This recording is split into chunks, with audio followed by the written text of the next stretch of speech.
1978, a young man in a white suit on screen in a film called Saturday Night Fever.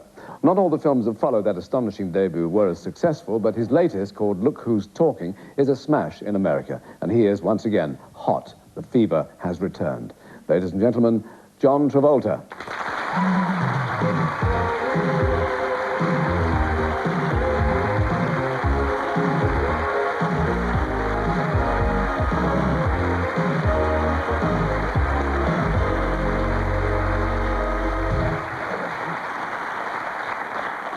Peter, you've met, I think? Yes.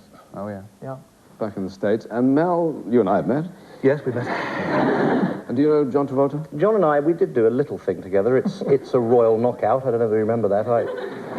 John was doing something glamorous, I think, with a sword and tights, and I was dressed up as a potato. Do you remember me without the potatoes? Yes, he does. John, yeah. Something new. So John Travolta in a baby movie. Yeah. Somehow everyone expects another musical, but this is something quite different. Well, this director and writer, Amy Heckerling, had this idea that she thought who would be the best image for a father. So for some reason, she thought I would be. So when she was pregnant with her daughter, she had this kind of relationship with her baby, or imagined relationship with her baby in her stomach, and she said, she came up with this original idea for this comedy. And then she thought, well, if I have to find a father for this baby, I'll imagine John Travolta would be it. And it's more complex than that, but... Yes, I read she was looking for somebody goofy. That seems rather strange. Well, I have that part of me. Well, it's a talking baby, as you say, and the voice provided by Bruce Willis. I mean, it sounds gruesome, but we won't tease the audience anymore. We'll show a clip from this, which is Kirstie Alley, as the mother, offers you the job of babysitter. All right, if you want to babysit, here's the deal. Friday nights, 2 aerobics classes, and you can't bring chicks over. No, don't give in. Oh, you're pushing it. All right, it's a deal. Sucker. No, don't want any milk right now. Force feed him like that. Not force feeding him. Why don't you take a nap? No naps. It doesn't look like he needs a nap. I don't need a nap. Baby, he doesn't know what he needs. Well, he knows he's not tired. Are you tired? No, man, I'm not tired at all. If he doesn't take a nap, then he will wake up and want to eat when it's time to sleep. You need a nap. Schedule. Who says? All those doctors. All those doctors. Look, they write a book, right? And they want to sell a book. Dr. Spock does not just want to sell a book. Dr. Spock loves us. During the Vietnam War, Dr. Spock was out protesting in the street. God, I'm sorry I said anything about Dr. Spock, okay? I can't believe she's getting that upset about a Vulcan.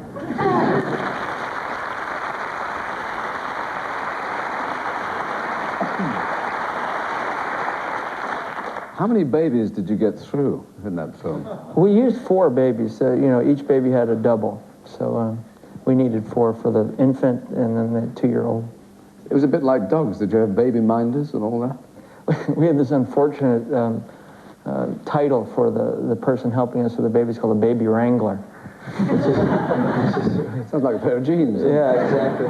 But she would stand behind us and rattle things and make the baby use different expressions. That's the same technique I have with Griff, actually. That's the way it works. I stand there rattling things until he... Did you get involved in the nitty-gritty? I mean, the changing of nappies? No, I have done that before, but, I mean, I have a huge family, so we all grew up having to change diapers. That's nothing. Of course, you're one of 6, aren't you? Yeah, I'm the baby of 6, so everyone was You were the baby, and you were changing the nappies of your... Some backward brothers. Well, I was the babysitter for I see. older siblings having children. I see. Is there going to be a sequel to Look Who's Talking? Yeah, we start in June, the sequel already. That's fast. Yeah, it is fast. That is fast. None of you gentlemen are actually fathers, are you? I mean, you've inherited one, of course. Yeah. Not as far as we know, obviously. You had to say that, didn't you? I'm sorry. The comment you could make, and you are the one who dove in. So you comedy for you, I'm afraid. You may be new men, but you'll be mature dads, won't you? That's Yes? Old dads is what you mean. Yeah. Did you ever date my sister? What do you mean? Of course not. Did you actually? Me? Yeah. I mean, did you actually like? Well, that was that once. Oh, okay. She told you about that. Yeah. She did. Yeah. How much? Not very much. That's what I was curious about. Good. Yeah. Okay. No, it was purely platonic. Oh, okay. Okay. How long ago was that? Oh, long time ago. That was 10 years ago. 10 years ago. Yeah. So it's all right, is it, John? It's all right with you? It's okay with me, huh? As long as they didn't do anything. She married you? Yeah, she's married. Feel a little bit left out here, I don't know. Oh, would you like to date her too? Yeah, I wouldn't mind. This film is being talked about as a comeback. Do you see it as in that way? Well, I've been like, I've come back about 6 times. Every movie I do, I come back, I guess. So I have to accept the idea that the press has this kind of viewpoint as a comeback. It's a kind of gimmick that the press does every time I have a new movie out. It's a comeback. I did Saturday Night Fever in Greece, and then 6 months later, I had a comeback. Yeah. So I don't know. You'll be the most promising newcomer. So. Yes. Well, you did. I mean, you have turned things down. I mean, you turned down the part in American Gigolo that Richard Gere then took. Is that the thing you regret? I've turned down a lot of roles, but no, I don't make a practice of regretting things, really. I think that you sort of just move on, and your futures and your tomorrows, you know. I like that. We've had the Oscars recently and our own British BAFTA awards, and I heard an actress, read about an American actress recently talking about British actors and saying they were all technique. You know, no real heart or feeling in their work, it's all technique. Did you read that? Do you have a feeling about British acting? I heard that comment, and I heard who it was from. I didn't read it, but someone had mentioned that they said that. Yeah. It was Ellen Barkin, actually. Yeah. That's all right. Well, there we go. Okay, it's out now. Yes, Ellen Barkin said that. Yeah. Do you agree with her? No, of course not. I don't agree Nor do with her at I. all. I mean, I think British actors are some of the best in the world. Absolutely. Mel, you've directed American actors. You've got a unique viewpoint on this. Well, I mean, I think they're different. I mean, I think the approach tends to be different. I mean, I worked with Jeff Goldblum, it was wonderful, but works in a very different way from the way in which, for example, Emma Thompson, who played opposite him, is a very fine English actress, worked. It's well, because basically, I think the British view is more ensemble. I think it's because of its theatrical background somehow, more literary theatriral background. There's a sort of sense of, everybody working together. I mean, that's not to say that Jeff didn't work well with other people, but fundamentally, he was interested in, getting inside. Get out of my light. Yeah, but it was much more internal, if you see what I mean. But that's technique versus emotion. I mean, I think most actors, as a rule, use their ability to feel. You know. Sure, absolutely. Regardless of technique. It's just interesting the different ways in which people get there. Do you know what I mean? Well, I think the training is a bit different between the two. I think English actors have a different sort of technical training than American actors. And Laurence Olivier at one point was quoted as saying that during a scene from Hamlet, he could be thinking about what he was having for breakfast tomorrow morning and still pull it off, which would be blasphemy to an American actor. Because we've mentioned your family. There were 6 of you, and you were the youngest of the 6. Were you stage struck? Were you all stage struck? Oh yes, it was pretty sad. All of us were. My mother was a director and a drama teacher, and the whole family was pretty much theater oriented. So. And what about the dancing? Were you always dance crazy? Well, yeah. I mean, in America we're very musical conscious, so especially in the New York area. So we grew up with musicals as well. Now, who taught you to dance? Well, I had a few different teachers growing up, but Fred Kelly, Gene Kelly's brother, was one of them. Taught me. Who would you, if you had a role model for dancing, who would it be? The Kelly himself?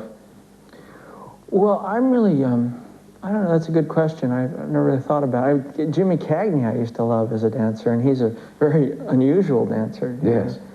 But he had a lot of sparkle and, charm in his dancing. It's sometimes disappointing when we meet our heroes. Did you meet him? Oh, he didn't disappoint me at all. I can understand why it could be disappointing for some, but Jimmy, there's a certain kind of altitude that the older actors keep that the newer generation does not try to keep. And how close did you get?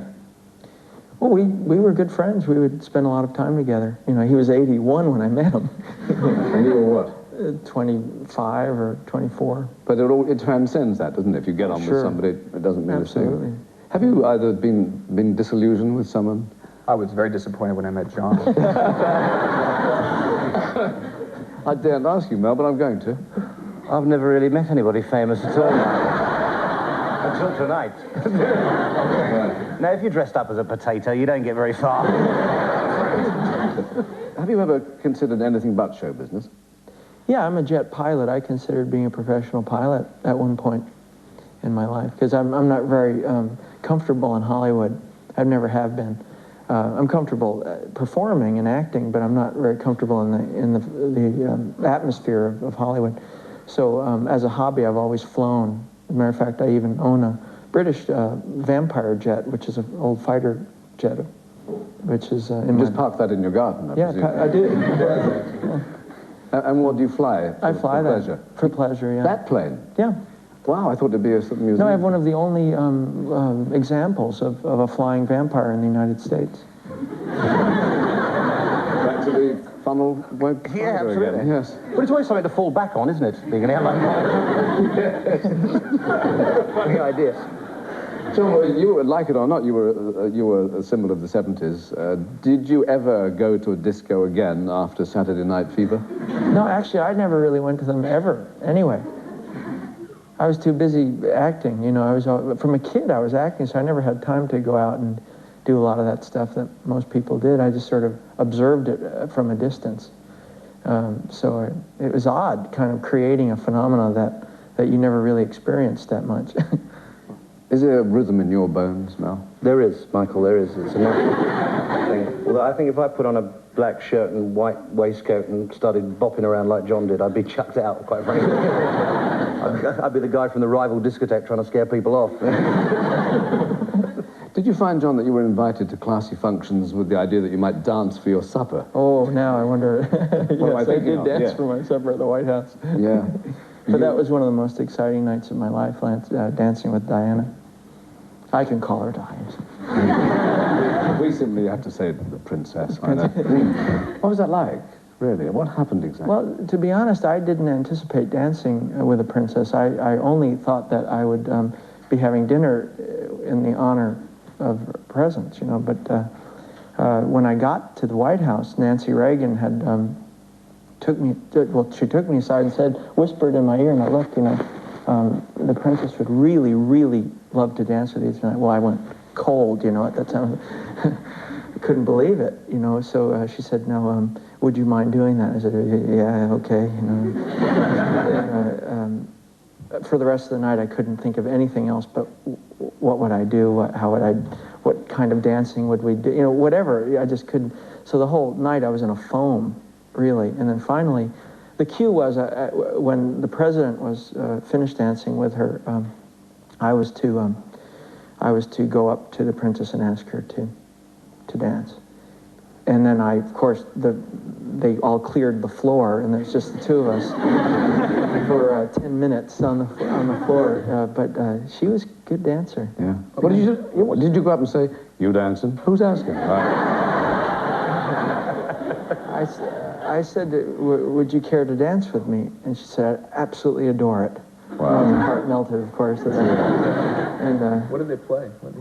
I think, well, you know, when bands get together, you're not quite sure what they're playing. You know? I think I heard "You're the One That I Want" from Grease, and I think I heard something from Saturday Night Fever, and it kept on going in and out, but we found a rhythm. Well, now it can be told, eh? Yes. It's been very nice to meet all of you, gents, and you again, so many thanks indeed, John Travolta. My pleasure. Thank you. I'm Peter Horton. I'm Meryl Smith. Thanks for your company. Back in a couple of weeks. Bye for now.